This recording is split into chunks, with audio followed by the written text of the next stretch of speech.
It was time to choose. The rebellion was in trouble. Ravens were scouting for the secret rebel base. They needed a game changer. Pieces of the Sky Ripper had surfaced. Reynardo knew that using it could go catastrophically wrong, but he was sure he could figure out how to use it safely. Also, a temple had risen out of empty desert. The Iblis stone was hidden there. It was a dangerous artifact. It could corrupt its user into a bloodthirsty monster. Maybe he could find a way to use it, to take its power without surrendering to its wickedness. And also, his old friend Lupino needed rescuing. Of course, Reynardo had a pretty strong suspicion that Lupino had betrayed the rebellion, and he had a gut feeling that he needed to use that to his advantage.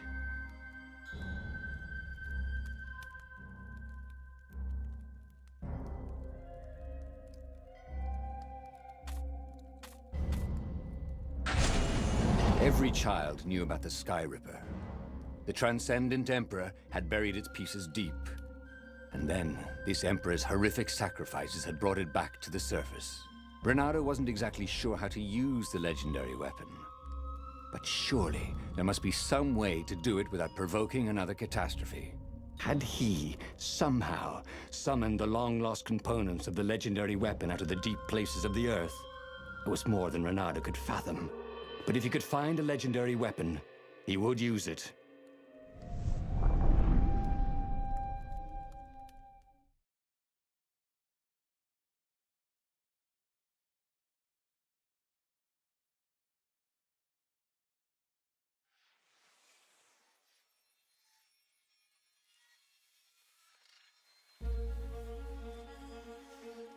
As he set foot on the island, Reynardo couldn't help feeling a bit curious.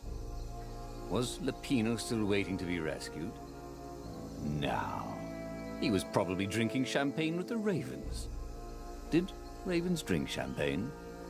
Did rabbits? Reynardo felt oddly thirsty, come to think of it. Why had he chosen the Sky Ripper? Reynardo never made plans that required constant vigilance. He was a hero.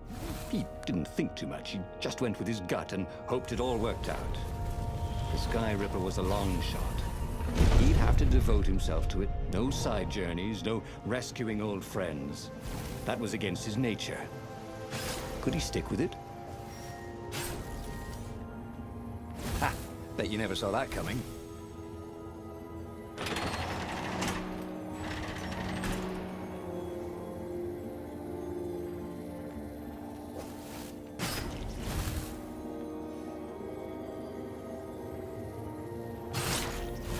The people who had built this castle, did they even know what monstrous weapon lay hidden within their walls?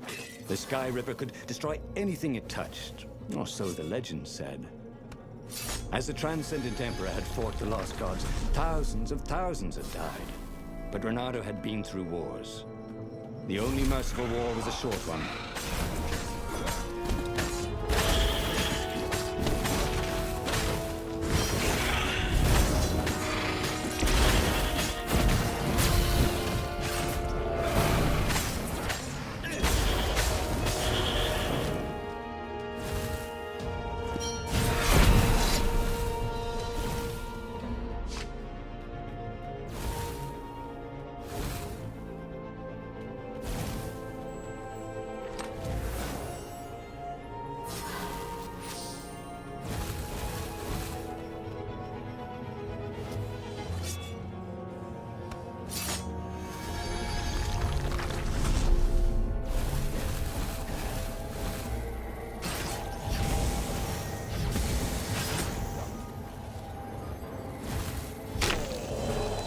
There was a radiance at the end of a long, dark tunnel. Mother, he thought.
Sky Ripper's armature. The stuff that dreams are made of. Engineers' dreams, anyway. The device was intricate. No one alive had the skill to make a thing like it. How was it part of a weapon at all? He'd have to ask a scientist. But first, he'd get the second piece. Sky Ripper had a heart. A core that had come to rest on the next island. Well, there was another island he could reach. Zenobia had just invaded it with her father's Raven battalions. She must be encamped there still. But fighting Zenobia now, that made no sense at all. He'd already sacrificed one friend to get this armature, was it? He didn't need to hurry to face her. She would find him.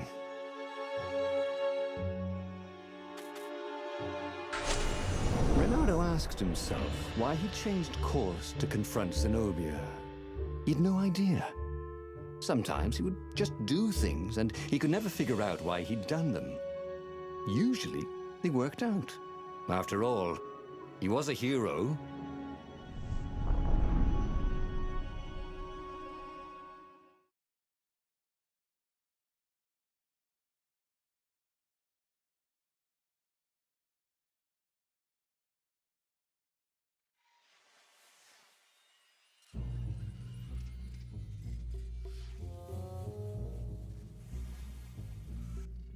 The truth is, though, he wanted to see her, wasn't it?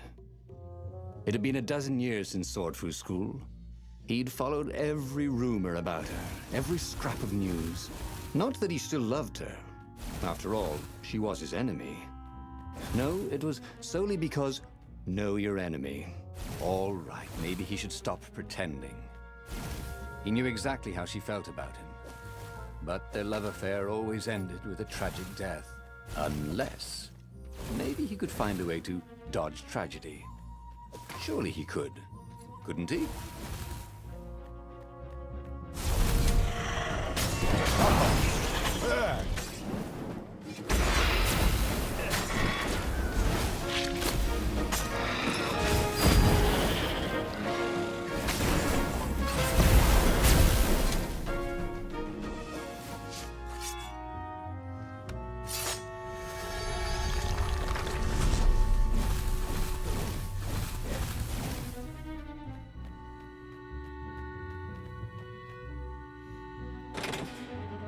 He couldn't do worse with Zenobia than he'd done with the core, could he? The market. It was going to be full of gogglers, wasn't it? Oh, it would have been so much more fun before the war. When the worst thing that could happen to you was getting fleeced buying a rug.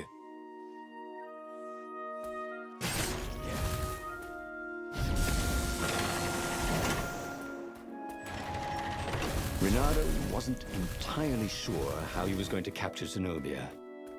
She'd be expecting him. And he didn't have Lapino to cook up a clever plan. Why was it again that he hadn't got the core? Maybe because the results tended to be disastrous? These streets were familiar. The Swordfu School was closed now, but he had been down that street 1,000 times. He knew that pub. He knew that alley. He knew the alley behind it much too well. No wonder Zenobia had chosen to invade this island herself.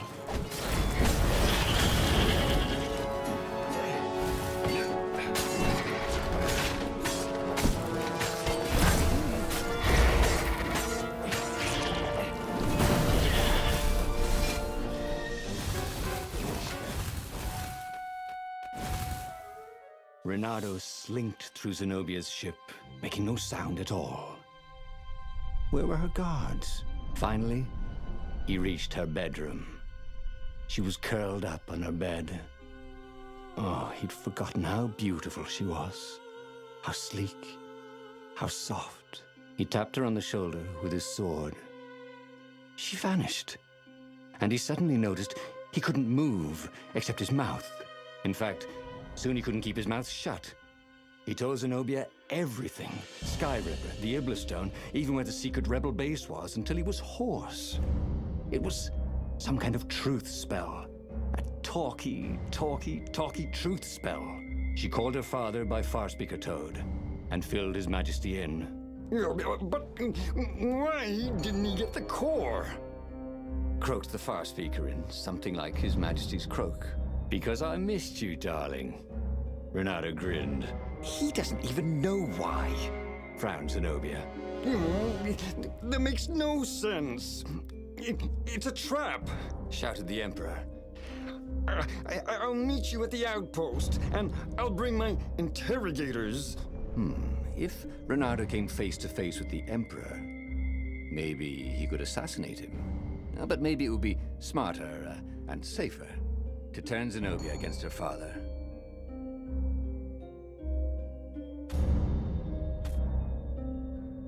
You're lying, she said. Somehow you're lying. The spell hadn't worn off yet. He had to tell the truth. The trick was in making sure she wouldn't believe it. The core is perfectly safe, he said. And he tried his hardest to sound sincere. So is the Iblis stone. In fact, I was trying to get them myself. Fine then, interrogators it is, she said angrily. I gave you a chance. The Emperor's interrogators were not especially gentle, even by weasel standards. Fortunately, Zenobia had locked him in the guest quarters on her ship, and she'd forgotten it had a toilet that, like all skyship toilets, could be vented into the abyss. This was not the sort of slippery fox he wanted to be. But just as they were about to land, he threw the latch, wrinkled his nose, and leapt through the open latrine.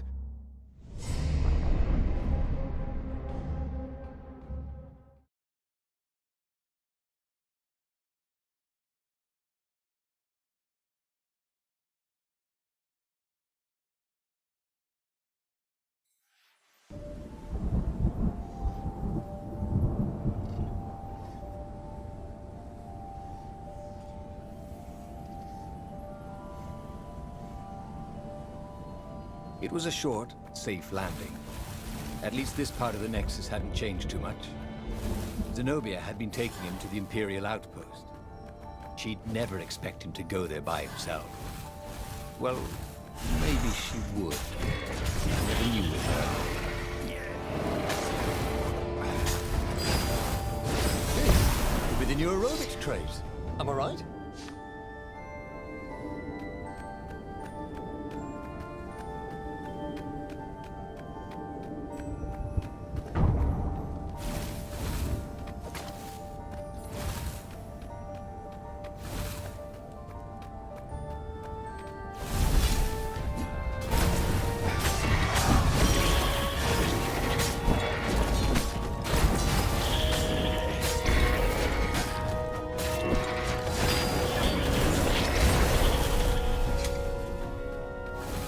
Reynardo knew Zenobia, and Zenobia knew him.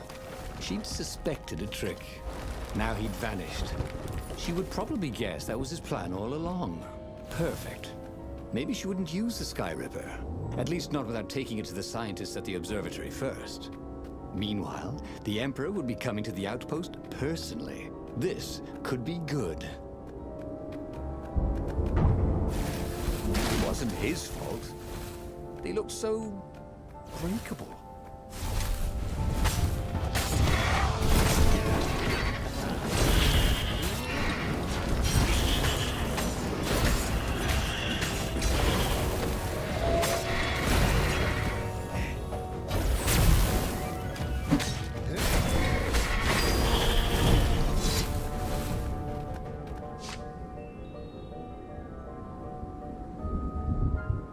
Reynardo was face to face with the Emperor's bodyguard. They looked very tough, but the Emperor held them back. Oh, where's my daughter? And how would I know that? Reynardo grinned at him. She lured me here so that you could kill me, didn't she? Ah, don't be ridiculous, said Reynardo, trying his best to sound convincing. She loves you. Oh, I knew it. The rabbit told me I couldn't trust her.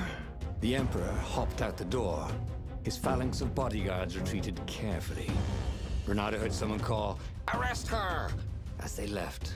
Well, that's a job well done, thought Reynardo. Now the fleet will be in all sorts of disarray. But maybe he could find her in the mountains. She always used to go to the mountains to hide from the world. Maybe he could even turn her against her father. Or maybe he could reap the benefits of the chaos he had sown.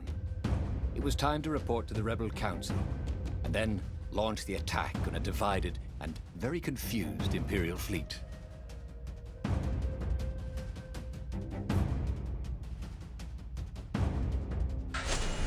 Reynardo was very proud of himself.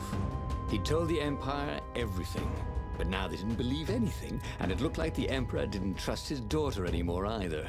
There were some advantages to having a slippery reputation, weren't there?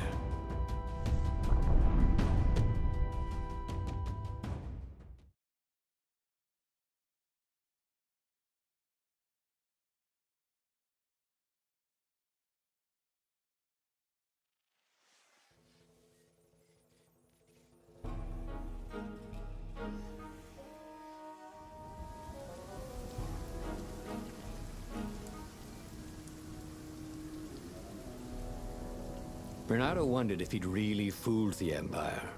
He guessed he'd know soon enough. If the skies darkened with 1,000 dropships, then he'd know the Empire believed his map of the rebel base's secret location. They certainly seemed to be looking for it. There were ravens everywhere. But where were there ravens these days?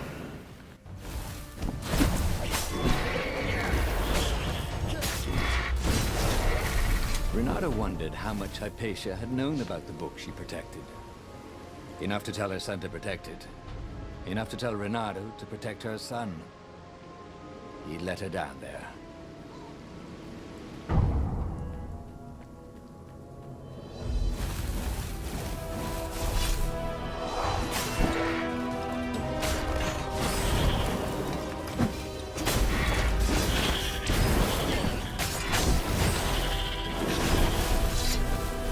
Maybe the Emperor would attack Zenobia. The ravens, divided into two armies, would slaughter each other, and the rebellion could just show up and claim victory. And she'd be overjoyed that Reynardo had given away all their secrets. See? It was actually very fine weather, except for the occasional shower of ravens. And no one was burning the ruins down with the mighty power of a god's eye. If the Empire believed anything he'd said, they certainly weren't showing it. Hey, why don't you guys fight in groups? Oh, I know. Because there's no I in team. The long stairs. So he was close to the rebel base. Nothing was on fire. So far, so good.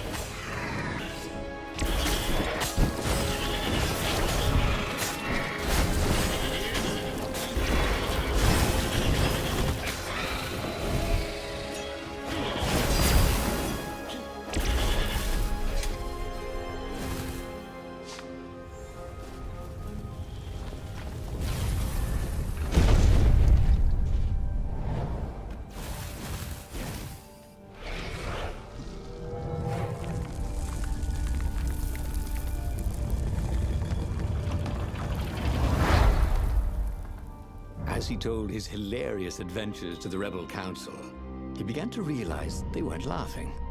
Just staring at him with those big bug eyes. Zenobia let you escape? Asked the speaker. How do we know you're not a double agent? Then I wouldn't tell you about her at all. Maybe you're trying to sound like an idiot, so we don't realize how clever you are. Croaked the speaker. No, I promise you, I really am that much of an idiot. Reynardo was about to say when a half-dozen Imperial ships began to bomb the base. He's betrayed us! Croaked the toads, and Reynardo decided it would be good to be somewhere else. He boarded the Farfarer and got out of there. The wind ruffled Reynardo's fur the wrong way. So the rebels thought he was lying too? Because a half-dozen lousy dropships had probably just tripped over the rebel base? Okay, technically he had betrayed his location, but not willingly. And he'd made up for it, hadn't he? Then something exploded. A cannon shot. The Farfarer plunged out of the clouds. The rebels had hit his ship. As the Farfarer plummeted towards the abyss, he launched himself into the sails of an Imperial ship.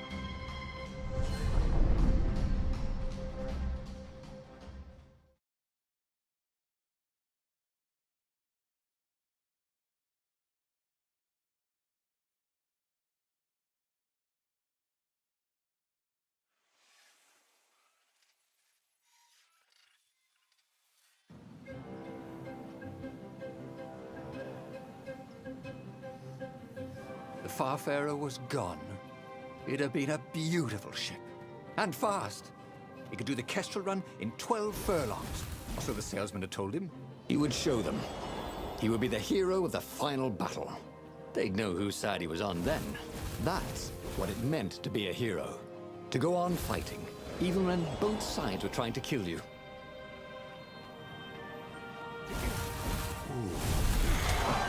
Led right into the middle of the fleet. It was a glaring weakness in the defense.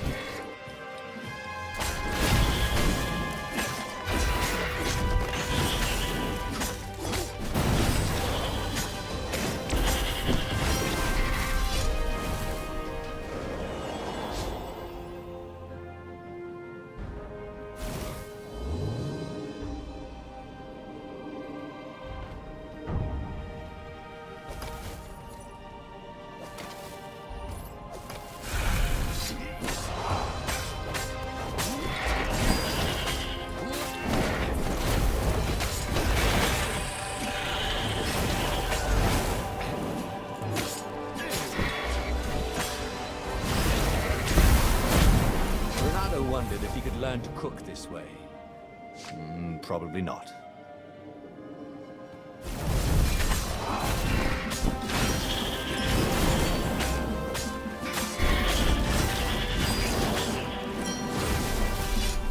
See? Rebels were fighting ravens everywhere, and not a single weapon in sight. No one was summoning giant murder birds out of the clouds. There were no locusts, no rain of fire. Something blew up nearby, and Reynardo decided it was not time to stop and ponder. Just as well, he liked acting much better than pondering.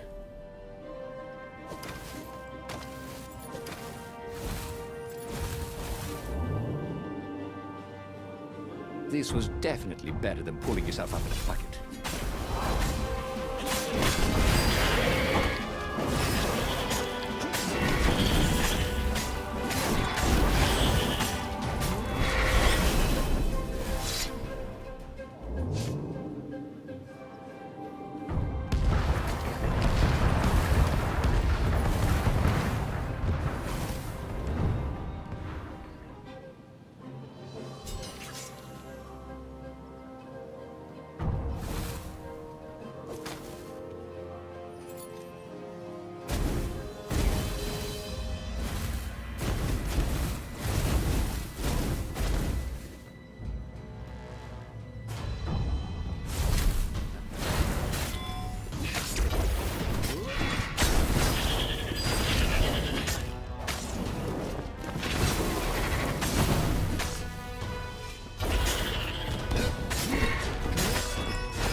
Finally, Reynardo reached the Emperor's ship, and there he saw a strange sight.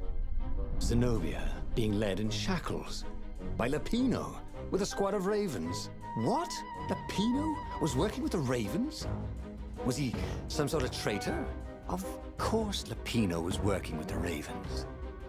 But the Emperor still thought Zenobia was a traitor? Reynardo felt oddly bad about that. Should he run down there and rescue her? Oh, but she was the enemy. Then he heard a whistling sound. He looked straight up and saw a rebel ship. It was dropping rather large bombs. One of them kept getting bigger as it fell. Huh? Oh,